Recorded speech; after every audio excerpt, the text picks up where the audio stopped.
السلام عليكم البنات، كدايرين؟ لاباس عليكم؟ نتمنى تكونوا بخير وعلى خير. كما كتلاحظوا هنا غادي نوجد اليوم الكبسه بطريقه سهله وكميه اللي غتكون غير قليله. كما كتشوفوا هنا عندي الزبده، هذه عندي زبده بلديه، ديروا نتوما اللي عندكم. وغادي نضيف كذلك زيت الزيتون، يعني زيت اما نباتي او المهم اللي بغيتو نتوما. انا غادي نضيفو بحال هكا.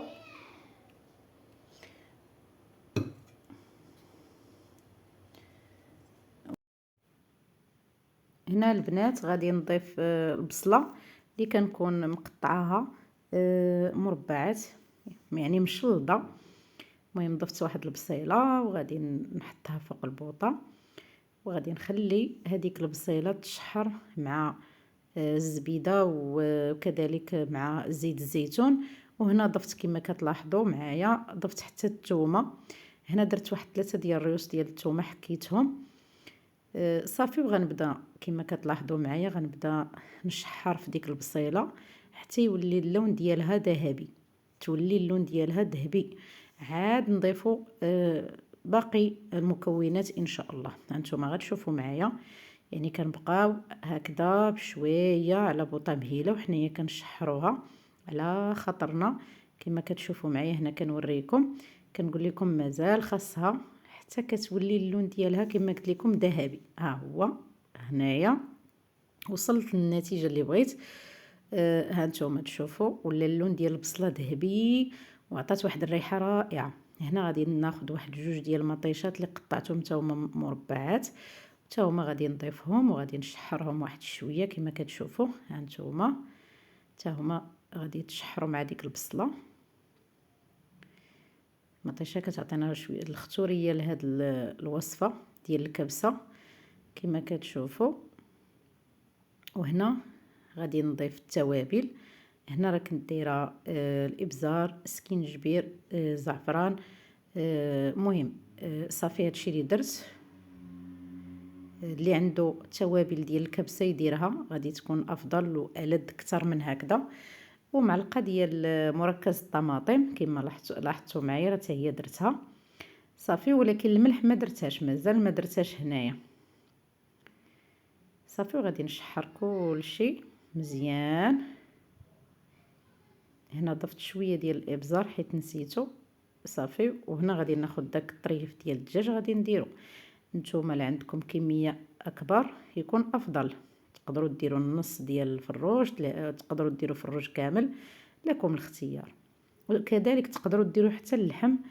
انا اكتفيت بهذا القياس، يعني هذا القياس هو اللي اكتفيت به.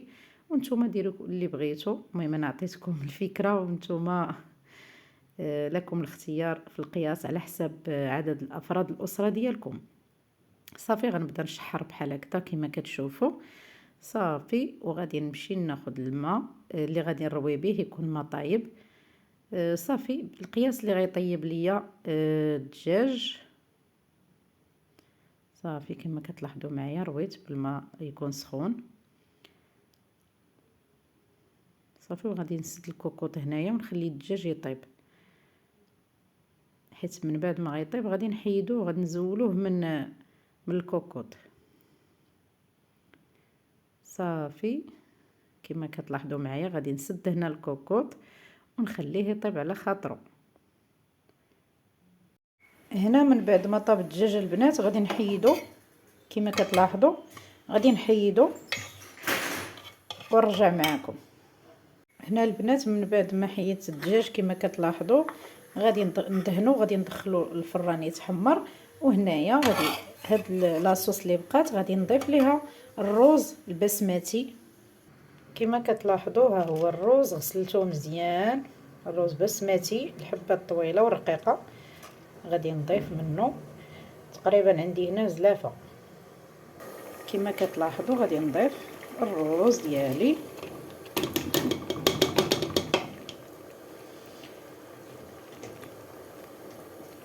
على هذا الشكل.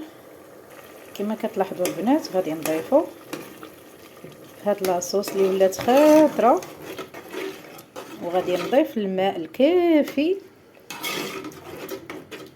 اللي غادي يطيب ليا هذا الرز اللي كتشوفوا، ويكون الماء سخون البنات.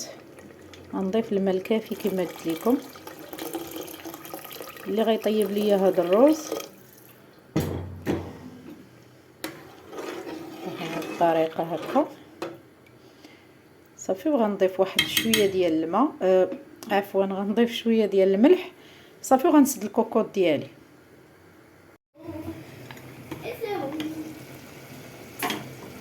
هنا كما كتلاحظوا البنات راه طايب ما شاء الله واجد.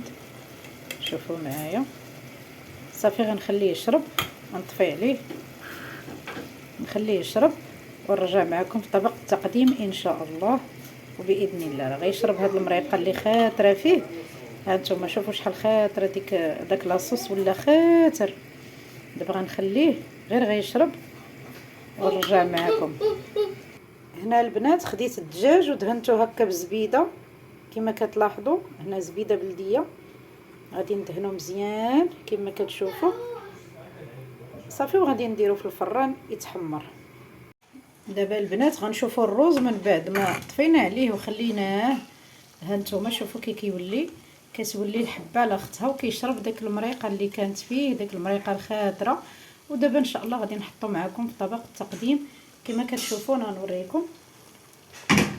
نوريكم الرز ما شاء الله. شوفوا كيجي معلك وجد رائع اللهم بارك. دابا بقى علينا غير نحطوه في طبق التقديم البنات. شوفوا رائع رائع جدا. وكما كتلاحظوا البنات الدجاج هنايا من بعد ما تحمر ما شاء الله. شوفوا كيفاش كيجي بحال العقيقه اللهم بارك. هنا غادي نحط معكم، هنا البنات غادي نحط معكم الروز ديالي كما كتشوفوا. شوفوا ما شاء الله كيفاش جا.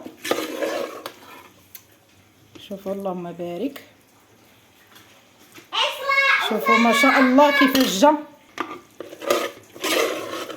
شوفوا ما شاء الله الحبه على اختها وكيجي معلك بديك لاصوص اللي درنا ليه.